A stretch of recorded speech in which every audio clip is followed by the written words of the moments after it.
Welcome to our show. It's called We Connect. It's our pleasure to be joined today by Joshna Chinappa, the country's top squash player. She's in between her very busy schedule of tournaments. She's agreed to give us her time today.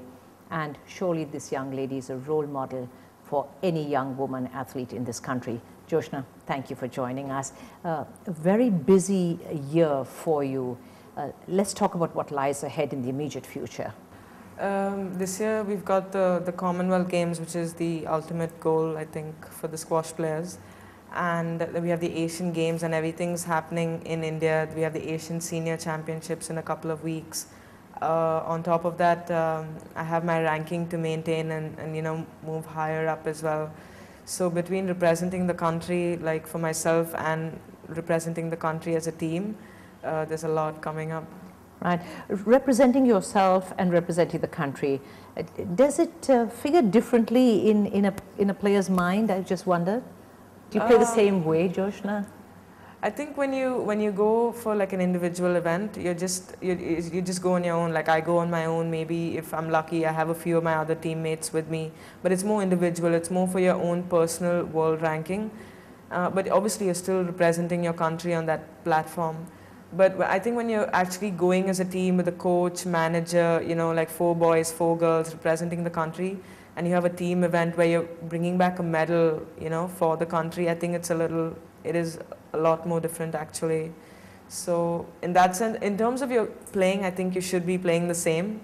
But it's a lot nicer when I travel with my team and I'm playing an event for the country.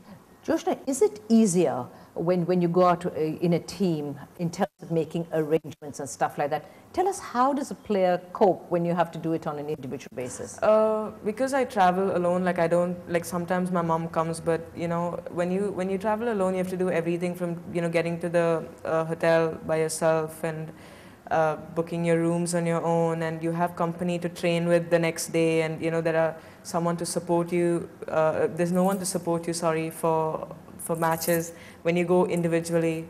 But as a team, you know, there are always about 6, 7 of us together. We have lunch together, dinner together, and you have your coaches with you who are, you know, constantly there for all your games. So it makes a lot of difference. Right. So it surely calls for some very special self-control in terms of self-discipline when you go out on your own. Is this something that you can develop over the years? Is this something that's inside you? I think for me personally, every time I've traveled abroad, like I don't really go anywhere. I don't go out at night, or I'm not socializing, I think, with the rest of the other players from different countries.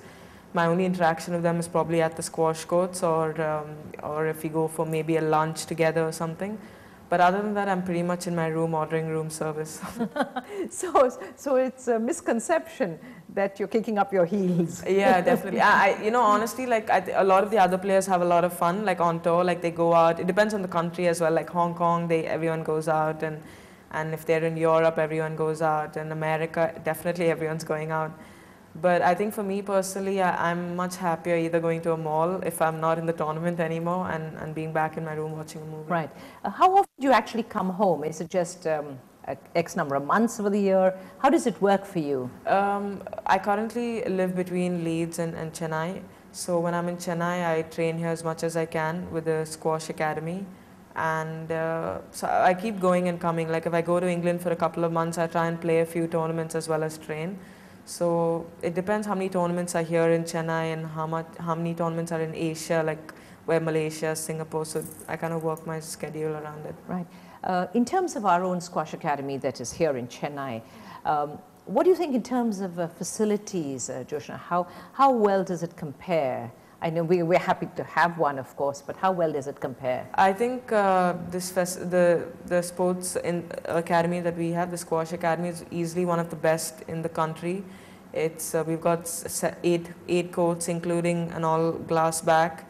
It's maintained very well. We have so many different programs for different levels of squash players, from the tiniest to the oldest playing. And I think all we need is a lot more funding from the government and more financial assistance to really see the results that, you know, we're training for. Right. Well, you talked about government funding. How well do you believe the government is actually promoting this particular sport? I think ever since the Commonwealth Games, the allotment of funding was announced a couple of years ago. They've put in a few $1 million towards squash, and about 20 players from the men's and the women's are given X number of days, like say a few months in a year, where the government pays for whatever it is, whether it's training, coaching, playing tournaments abroad, everything they take care of. So we're making the most of it. Okay. It's never too soon to ask about sponsorship in terms of the sport itself. Now you've been watching it because you've been playing from a very small girl, but what do you think about that? Do you think we're getting enough for your particular sport? No, definitely not. If you're comparing it to sports like tennis and golf, absolutely not. But I think we have come a long way in the last few years. I'm with the Mr. Lakshmi Mittal Sports Trust, the Mittal Sports Championship, and they're very supportive. They took me in when I was 19, like a few years ago, and they funded everything. Like I don't think I would have reached probably this level that I have if it wasn't for their backing, because you can't be training all the time unless you have the money to go and play tournaments as well. That's right. And they've been a very, very key organization in helping me really grow as a squash player. Right. So do you think that we should have a lot more schemes like that for maybe not just for squash, but for just so many other sports in our country? I always think that for me personally, I've been very fortunate. There are a lot of other squash players who are very talented, very hardworking, much younger than me, upcoming.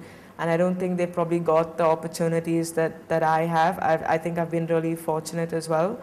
And I do wish that a lot more corporate houses and people are willing to sponsor these kids and take them under their wing and tell them, okay, we give you this much money, go do what you need to do. It just takes off such a burden from because parents can't afford everything. It's quite expensive. And the returns is not that much, because in tennis you're making $1 million if you win a Grand Slam. In squash, the highest prize money tournament is a $100,000 event. The total prize money. So the winner gets $8,000. Right. Well, at 23, you are an icon, honestly. I mean, in terms of squash. And so, how do you see that? I mean, what about all the younger players who are coming up? Do they ever come to you for advice? Do they say how to do it? What do we do? I don't really look at it that way. I get along with all the kids at the academy. I have little kids coming up to me and coming and saying, they just scream out my name, Joshna, and I always turn on and I'm like, hi, how are you? And suddenly they're like, oh wait, she's talking to us. And it's a good feeling. Yeah, exactly. Like all the girls, like I'll have a couple of girls who come and tell me, this girl really likes you and she's got your poster in her room. And so I'm like, why are you telling me that? Let her come and talk to me, and then she will come and talk to me. And they're just really nice kids, they're so innocent. Like the way they play, I wasn't playing like them at 10 and 11. They're so much better. And they're really good kids. I get along with all of them. Right. Joshna, we'll just take a very short break, get back to you. Don't go anywhere, because we're right here in conversation with Joshna Chinappa.